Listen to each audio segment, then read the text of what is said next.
یہ بتائیں کہ یہ جو خودکشی کے واقعات ہوتے ہیں ان کی بنیادی وجوہات کیا ہوتی ہیں؟ ہر سال تقریباً 8 لاکھ سے زائد لوگ خودکشی کرتے ہیں۔ وہ سمجھتے ہیں کہ ہمارا کوئی خیال نہیں رکھتا، وہ اپنے آپ کو تنہا محسوس کرتے ہیں۔ تو جیسے اپنے مولانا صاحب کے بیٹے کی بات کی تو ان کے مطلب ابھی تک رپورٹس آئی ہیں کہ وہ ڈپریشن کے مریض تھے، وہ زیر علاج بھی تھے، خودکشی نہیں کی، انہوں نے غلطی سے گولی چل گئی ہے۔ بسم اللہ الرحمن الرحیم۔ گزشتہ روز ایک افسوسناک واقعہ ہوا ہے جس میں مولانا طارق جمیل کے فرزند نے خودکشی کی ہے اور اس حوالے سے مختلف چینلز پر گفتگو ہو رہی ہے۔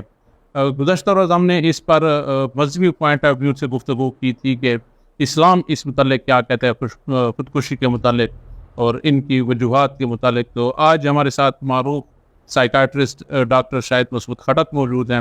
آج ہم ان سے پوچھتے ہیں کہ میڈیکل پوائنٹ آف ویو سے ڈاکٹرس اس متعلق کیا کہتے ہیں۔ تو ڈاکٹر صاحب ہم مشکور ہیں آپ کے کہ آپ نے اپنا قیمتی وقت نکالا ہے، ہمیں ٹائم دیا ہمارے اسٹوڈیو میں۔ تو ڈاکٹر صاحب سب سے پہلے یہ بتائیں کہ یہ جو خودکشی کے واقعات ہوتے ہیں ان کی بنیادی وجوہات کیا ہوتی ہیں؟ کیوں لوگ خودکشی کرنے پر مجبور ہوتے ہیں؟ یہ ذہنی طور پر بیمار ہوتے ہیں یا معاشرتی طور پر پریشرائز ہوتے ہیں؟ تو آپ کیا کہیں گے اس پر؟ بہت شکریہ محترم عرفان صاحب۔ واقعی یہ خودکشی کا موضوع تو ہمیشہ سے ماہرین نفسیات کی دلچسپی کا باعث رہا ہے، لیکن ہمارے معاشرے میں ابھی ایک مشہور عالم دین شخصیت کے بیٹے کی وجہ سے عام لوگوں کو بھی یہ مسئلہ ابھر کر سامنے آیا ہے۔ تو یہ آپ نے بہت بہتر کیا ہے کہ اس موضوع کے مختلف پہلوؤں کے متعلق عام لوگوں سے بات کی جائے۔ خودکشی کیوں کرتے ہیں لوگ؟ بنیادی بات یہ ہے کہ یہ انسان کی جبریت ہے کہ ہر انسان جینا چاہتا ہے، انسان ہر رنگ میں جینا چاہتا ہے۔ تو یہ بات ماہرین نفسیات کے لیے ہمیشہ دلچسپی کا باعث رہی، بلکہ ہر معاشرے میں، کہ آخر وہ کون لوگ ہیں جو اپنے ہاتھوں اپنی جان ختم کر دے۔ خودکشی ہر معاشرے میں ہے، ہر دور میں رہی ہے۔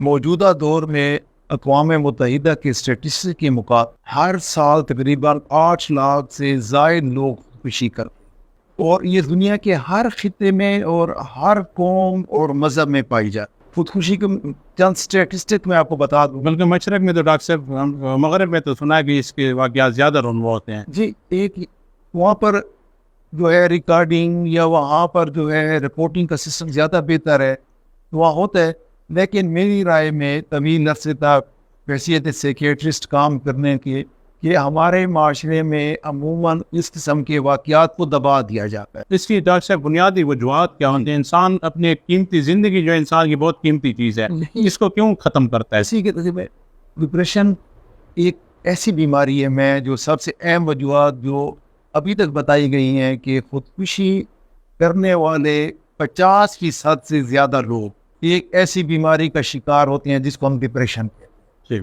اداسی کا مرض۔ تو اس مرض میں وہ لوگ اپنے آپ کو اکیلا سمجھتے ہیں، وہ سمجھتے ہیں کہ ہمارا کوئی خیال نہیں رکھتا، وہ اپنے آپ کو تنہا محسوس کرتے ہیں، ان کو یہ محسوس ہوتا ہے کہ ہمارے ہونے یا نہ ہونے سے کوئی فرق نہیں پڑتا، وہ ان کو کہ ہمیں محبت نہیں مل رہی۔ وہ اس وجہ سے وہ لوگ اپنی زندگی کو بے مقصد اور بیکار سمجھتے ہوئے وہ اپنی زندگی کو ختم کرنے پر تل جاتے ہیں۔ باقی اس کے علاوہ اور بھی خودکشی کی بہت سی وجوہات ہیں۔ عموماً شدید ذہنی مرض میں جو ڈپریشن کے علاوہ کچھ ایسے امراض ہیں جس میں مریض کی ذہنی کیفیت بالکل بدل جاتی ہے۔ وہ سمجھتا ہے کہ مجھ سے کوئی غیبی آوازیں بات کر رہی ہیں، کوئی آسمانی مخلوق باتیں کر رہی ہے، مجھے کوئی ہدایات دے رہا ہے، میں کسی اعلیٰ مقصد کے لیے کام کر رہا ہوں۔ تو بہت سارے لوگ اس طرح کی خودکشی کر لیتے ہیں، اور اس قسم کے واقعات پاکستان کی میڈیا میں بڑا عرصہ رپورٹ ہوتے رہے۔ آپ کو یاد ہوگا کہ ایک دفعہ جھنگ کے علاقے سے بہت سارے لوگ اکٹھے ایک کسی خواب کی تلاش میں سمندر میں چلے گئے تھے، اور سارا خاندان ڈوب کر مر گیا تھا کہ جی ہمیں ہدایات ملی ہے کہ آپ سمندر میں چلے جائیں، اور وہ کہیں مقدس مقام پہ جانا چاہ رہے تھے۔ اسی طرح منشیات ایک مشہور وجہ ہے، منشیات کے شکار لوگ عموماً خودکشی کر لیتے۔ اور ایک عام بات جس کو محبت میں ناکامی، ڈاکٹر صاحب یہ بھی تو وجوہات میں شامل ہے۔ محبت میں ناکامی، میں وہی عرض کرنا چاہ رہا ہوں کہ عموماً خودکشی کے جو اسٹیٹسٹکس ہیں یہ مردوں میں دگنا ہوتے ہیں، اور خودکشی جو ہے یہ عمر بڑھنے کے ساتھ خودکشی کرنے والوں کی تعداد بڑھ جاتی ہے، لیکن نوجوانوں میں بھی خودکشی پائی جاتی ہے۔ تو یہ نوجوانوں میں جو خودکشی کی جاتی ہے وہ خودکشی اضطراری کیفیت میں ہوتی ہے، جذباتی نوعیت کی، کوئی صدمہ، کوئی ایسی محبت کی ناکامی کہہ دیں، روزگار کا مسئلہ، گھر والوں نے امتحان میں فیل ہونے پر ڈانٹ دیا، اور زندگی میں دوستوں کی وجہ سے کوئی پریشانی ہوئی، تو وہ ایک اضطراری یا اضطرابی کیفیت میں جذباتی ہو کر فیصلہ کر کے خودکشی کر لے۔ جبکہ جو زیادہ عمر کے لوگ ہیں یا ڈپریشن کی بیماری کے لوگ ہیں، وہ خودکشی کا رجحان ہوتا ہے، وہ باقاعدہ پلان کرتے ہیں کہ میں نے اب نہیں جینا، میں نے اس زندگی کو ختم کر دینا ہے، تو وہ لوگ پلان کر کے ختم کرتے ہیں۔ تو یہ خودکشی کی دو مختلف اقسام پائی جاتی ہیں۔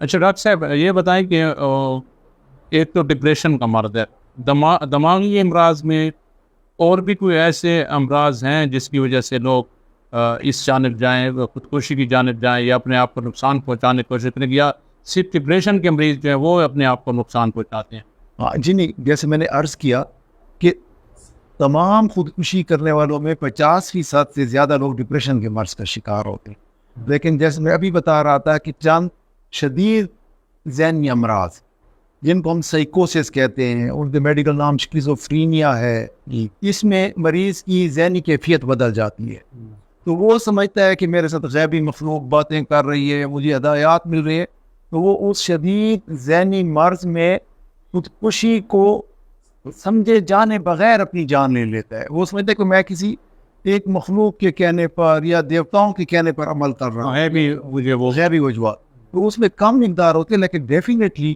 بہت سارے لوگ شدید ذہنی مرض کے شکار وہ بھی خودکشی کر لیتے ہیں۔ اچھا ڈاکٹر صاحب ہم عام طور پر دیکھتے ہیں جیسے ہمارا معاشرہ ہے، پسماندہ علاقوں میں زیادہ تر ہم اس طرح کے لوگ دیکھتے ہیں، بلکہ یہ مریض ہوتے ہیں کہ جن بھوت پریت اور اس قسم کے ان پر اثرات جو ہوتے ہیں، کیا واقعی جن بھوت پریت کے اثرات انسانی زندگی پر ہوتے ہیں، یا یہ بھی کوئی ذہنی بیماری ہے؟ اس متعلق آپ کیا کہیں گے؟ آپ نے بہت خوبصورت بات پوچھی۔ ہمارے معاشرے میں دراصل ہمارے معاشرے میں نفسیاتی امراض کے متعلق عجیب و غریب عقائد پائے جاتے ہیں۔ آپ نے دیکھا ہوگا کہ ہم مختلف توہمات کا شکار رہتے ہیں، اور ہمیشہ یہ توہمات جہالت اور لا علمی کے اندھیرے میں جنم لیتے ہیں۔ جن علاقوں میں لا علمی زیادہ ہے، جہالت زیادہ ہے، وہاں پر ایسے عقائد زیادہ پنپتے ہیں۔ اب جہاں تک بات ہے تو ہمارے معاشرے میں آپ نے عام دیکھا ہوگا کہ ہم ذہنی امراض کو اول تو تسلیم نہیں کرتے، دوسرا اگر ہم تسلیم کر لیتے ہیں تو ہم ان کو عام جسمانی مرض کی طرح سمجھنے کے بجائے ٹریٹ نہیں کرتے، ان کو کیا سمجھتے ہیں؟ آپ نے دیکھا ہوگا کسی کے گھر میں ذہنی معذور بچہ پیدا ہو گیا، جی اس کے ماں باپ کی گناہوں کی سزا ہے شروع۔ کسی کو ڈپریشن ہو گئی تو ہم اس کو نصیحتیں کرتے ہیں کہ جی نماز پڑھا کرو، عبادت کیا کرو، اچھے اخلاق پیش کرو، سوچا مت کرو، کیونکہ ہم ڈپریشن کو مرض سمجھ ہی نہیں رہے۔ اسی طرح جب کوئی شدید ذہنی امراض کا شکار ہو جاتا ہے، اس کو غیبی آوازیں آتی ہیں، وہ عجیبی حرکتیں کرتا ہے، وہ اپنے آپ اکیلے باتیں کر رہا ہوتا ہے، درختوں سے باتیں کر رہا ہوتا ہے، صفائی نہیں کرتا، یا شک شبے کا شکار ہو جاتا ہے کہ جی میرے اوپر تعویذ ہو رہے ہیں، لوگ میرے دشمن ہیں، لوگ مجھے مارنا چاہتے ہیں۔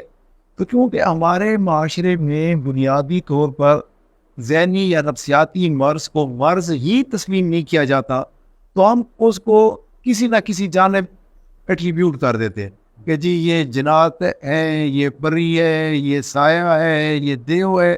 تو وہ معاشرے جہاں پر علم کی روشنی پھیل گئی ہے، جہاں لوگوں میں شعور آ چکا ہے، تو ان سب دوستوں سے یہی عرض ہے کہ جس طرح آپ کے پھیپھڑے بیمار ہو سکتے ہیں، گردے بیمار ہو سکتے ہیں، آپ کو معدے کا مرض ہو سکتا ہے، تو دماغ سب سے اہم جسمانی عضو ہے، اس کو بھی بیماری ہو سکتی ہے۔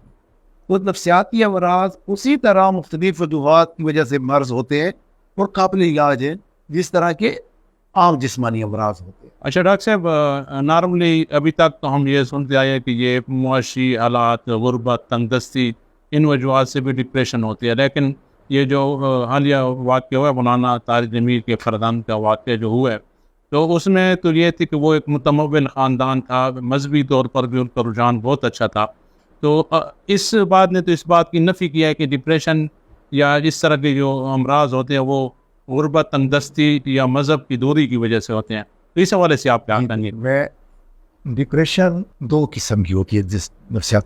ایک کو ہم شدید ڈپریشن کہتے ہیں جو آپ کے جسم کے اندر مختلف رطوبتوں کے اوپر نیچے ہونے سے ذہن کے اندر مختلف قسم کی رطوبتیں ہوتے ہیں یا نیورو ٹرانسمیٹرز ہوتے ہیں ان کی تبدیلی سے ہوتی ہے.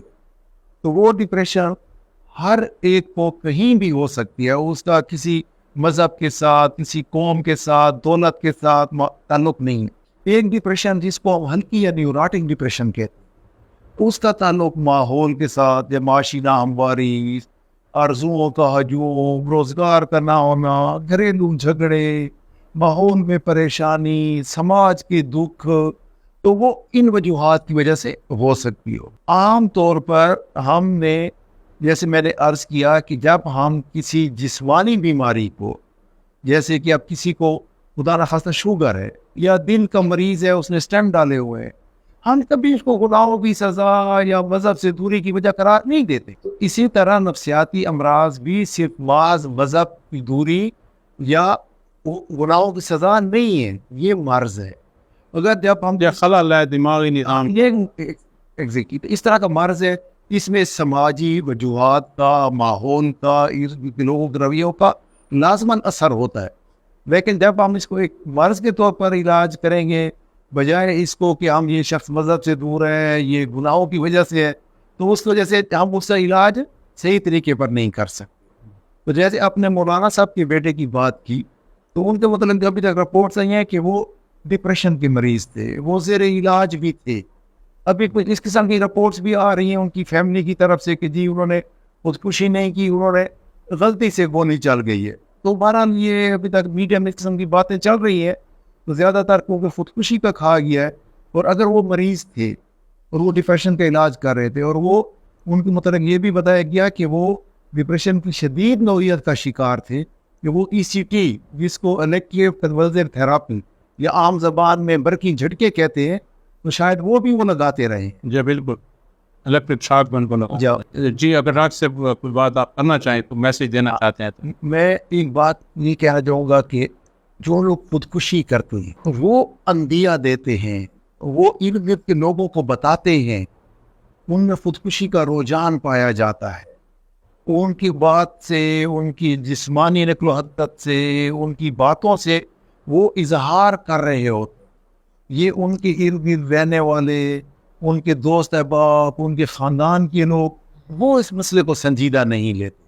ورنہ میری پریکٹس کے دوران اس کے علاوہ بہت سارے مریض یا ڈپریشن کے شکار لوگ اپنے دوستوں کو، اپنے احباب کو، اپنے ڈاکٹرز کو، اپنی فیملی کو اندیہ دے چکے ہوتے.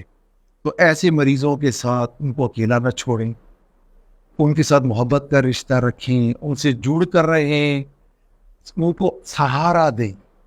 اب آپ کو یقین ہونا چاہیے کہ مغرب میں وہاں پر بہت سی ایسی تنظیمیں ہیں جن کو فون سروس پر کسی کے دل میں اگر ڈپریشن ہو، کوئی تنہائی محسوس کرے، کوئی اپنے آپ کو اکیلا محسوس کرے، خودکشی کا یا ڈپریشن کا دورہ، وہ اس فون پر بات کرے، وہ اپنا حال دل بتائے، اسے تسلی کرے. تو ہمارے معاشرے میں تو مذہبی رہنما ہے، سماجی رہنما ہے، خاندان کی بزرگ ہیں، بڑے ہیں، تو ہمارا تو ایک سوشل سٹرکچر ہے. تو ان لوگوں کو جو ڈپریشن کا شکار ہوں ان کے ساتھ رابطے میں رہیے، ان پر توجہ دیجیے، ان کے کسی اشارے یا بات کو اگنور نہ کیجیے. محبت، سہارا اور توجہ کے ساتھ آپ بہت سارے ڈپریشن کے لوگوں کی زندگی بدل سکتے ہیں. بہت شکریہ عرفان صاحب آپ کا. ناظرین اگر آپ نے گفتگو سنی جناب ڈاکٹر شاہد مسعود خٹک کی جو سائیکاٹرسٹ ہیں، بڑی تفصیل سے کھل کر انہوں نے گفتگو کی اور اس بیماری کے حوالے سے ان کی بہت ساری وجوہات بھی بتائی ہیں اور اس کو کنٹرول کرنے کے حوالے سے تجاویز بھی دیے ہیں. اس کے ساتھ ہی اپنے میزبان عرفان مغل کو اجازت دیجیے. اللہ حافظ.